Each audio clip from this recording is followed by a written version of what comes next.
Speaking of a journey, ladies and gents, it's been an interesting one lately. I'm assuming most of you are somewhat aware of the stuff that I do online, and I'm assuming many of you have heard my employment situation has changed. We'll jump into it a little bit here. You know, I don't want to, I know there's a lot of people have expressed interest in knowing what's going on with that stuff. I'm going to dip into it, but I don't want to make this podcast all about that. I do think that there are some potentially valuable things to discuss on the career front, because you know that we like to have a career focus with this podcast when we look at what we're doing as employees in the craft beer space, as brewers, as managers, as co-workers. We like to have that career view with what we're doing. And so we're going to dip in long enough to kind of extract the stuff that might be worth looking at. And we can do that just by jumping right into the old October career corner. Once again, I'm thinking about, a little lead-in, a little musical lead-in to that. Career Corner is a bit of a curveball, a bit of a downer this month in some ways, and in some ways it's very, very exciting. My position as Director of Brewing Ops at Sonder Brewing was eliminated. It was surprising. Stuff like that is always difficult. I will say, just on a personal note, first of all, once I talked to Chase and Justin and HR, they were very cool about stuff.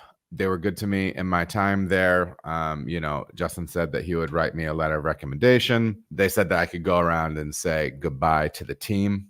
I was glad that I was able to do that. I know that's not always the case when people get let go. It was nice that they had that trust. That I'm not going to be some sort of loose cannon or whatever. I was able to go around and have a few words with everybody on my way out. It's a tough thing, man. It's a bit of a gut punch, right?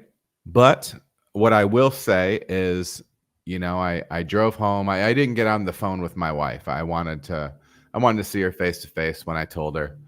And I got home. I got home at 11 a.m. So halfway through the day. Shout out the dear and lovely Maggie Jenkins. It was a half day. As she reminded me, that was the upshot of the whole thing. Went home, told my wife what the situation was, and she goes, really? Because I tend to joke around a bit. I said, yep. And she said, well, she put her hand up, gave me a high five, and she's no problem. She goes, let me pick up some hours at the hospital. My wife is a nurse. She's not she's per diem, and so she can pick up hours. She's not a normally scheduled staff member. So she was able to pick up full-time hours for the next few weeks. So that kind of took some initial financial pressure off, which is nice. Over the days, I recorded a video immediately, a couple hours after, and got the word out on Instagram that I was looking for employment. I figure that I've been pouring myself into content creation for the last 2 years. Why not let people know? I've built a little bit of a network online. Why not let people know that, I need work? Did that, started getting the word out. My resume was already polished up. To have the support, the amazing support of family and friends, people that I actually know, face-to-face know, the support from the online community, from the Adam Makes Beer community, has been really overwhelming. The number of supportive and heartfelt and emotion-filled messages that I've received over the last 6 days, it's been really wonderful. It's been really wonderful. I will say that there's been some ups and downs. There's been some really good days and some really bad days. But me personally, I strive to be a man of faith, and I know that for me and my family, God's never let me down. He's always taken care of me and my people. So, if you want to be that person of trust and faith, you have to be that person while the chips are down a bit, right? Just very grateful for the community that I have around me. It's been interesting. For me personally, Peg's been able to pick up hours, which is great. And I'm getting our insurance situation figured out. And so family-wise, most importantly, paying bills, and having health insurance and feeding kids, all those things are happening, which is amazing. And they've come together really quickly. We're going to figure out what the next step is for me. I am fortunate to have a wife that can pick up hours for a good paying job. She actually has more earning potential than I do from a working standpoint. That was nice to be able to fall back on. She's been at home primarily the last few years, raising our littles. And so now it's been my chance to be home with Ben, my 3-year-old, which is amazing.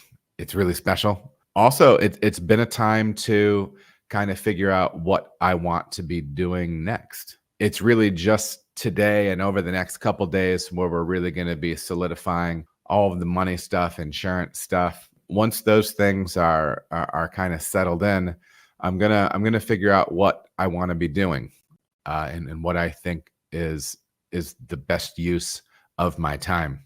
I enjoyed my time at Sonder. I learned a lot of things. I think that starting in the summer, I was starting to look for jobs. I think that the ownership at Sonder is some of the best that I've worked for in the industry, but that doesn't always mean, like, I don't know, like my skill set and the company. I don't know. I like I said, we had a good relationship, but I'm not certain like how well, like long-term vision wise we clicked. I don't know. I could be wrong with that. So I was getting the feeling this summer that maybe my growth opportunity there was capped. And so that's what got me starting to look. And Peg and I had that conversation this past summer. We were having a fire out back, and we're having one of our little date nights. And we were talking about the fact that, I could lean more into the content creation, potentially consultation, potentially marketing work, something else in the industry. And and do some things that I'm really passionate about. One of the things I didn't have, with working for Sonder, which is a brewery they're about ready to celebrate their 6th anniversary. They have all their lineup beers. You know what I mean? They don't have a lot of space for a bunch of experimental stuff. They're a production house, And so I like to have my hands dirty on the creative side. I would like to be doing some more of that. I would like to be doing more in-brewery content. I would like to be bringing more high-value stuff from an educational standpoint to all of you.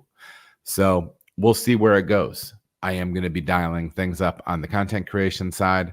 If you haven't noticed, and maybe you think it's really stupid, I have been making brewery memes, little video memes that make me laugh. To be honest, those things are a really good way that are essentially advertisement for the channel. I know I've had kind of a lull over the past year at Sonder as far as in-brewery content, but I'm looking at some solutions to making that happen. Getting more in-brewery stuff, which I know is more of the popular stuff that I do. So I do want to put a little shout out on this tip before we go too far with it. I am thinking about offering to breweries the kind of the pitch. Do you want me to read what I put through? I wrote some stuff and then I put it through ChatGPT to maybe polish it up for me. You can tell me what you think about this pitch. Want to take your brewery's social media to the next level? I'm looking for breweries in the greater Cincinnati area that want to invite Adam Makes Beer behind the scenes for an epic brew day experience. This is your chance to show off how your beer is made and gives fans a sneak peek into the magic that happens at your brewery. Let's create fun, engaging content together and get it out there to show off your amazing team, beers, and tap room. Ready to collaborate? Hit me up. So the idea is I would come in and do a brew day with you, full recipes, show all the stuff, the breakdown. And so you'd be able to see different people's breweries and get behind, in different brewers' minds, kind of talk through all that stuff. And then I would have the YouTube content off of it. And then I would have the shorts to be cutting off of that for Instagram, TikTok, maybe, and some other things, right? So anyways, if you're interested, let me know. I would love to do it. I know it said greater Cincinnati, but if it's further and you want to put your boy up, if you want to get me a room, if it's far enough away, we'll talk. All right. But as always, hit me up on Instagram with my DMs or on Facebook through my messages. Again, Instagram is best for me. But anyways, that's the deal, you guys. I'm doing well. I'm feeling good, especially now that the really important stuff is pretty much taken care of. That's a big relief for me.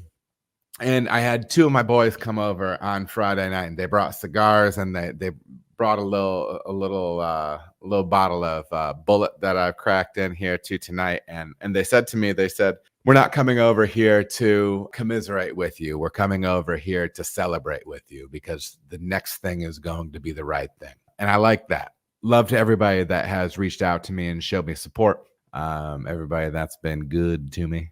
So much appreciated. That is this month's Career Corner.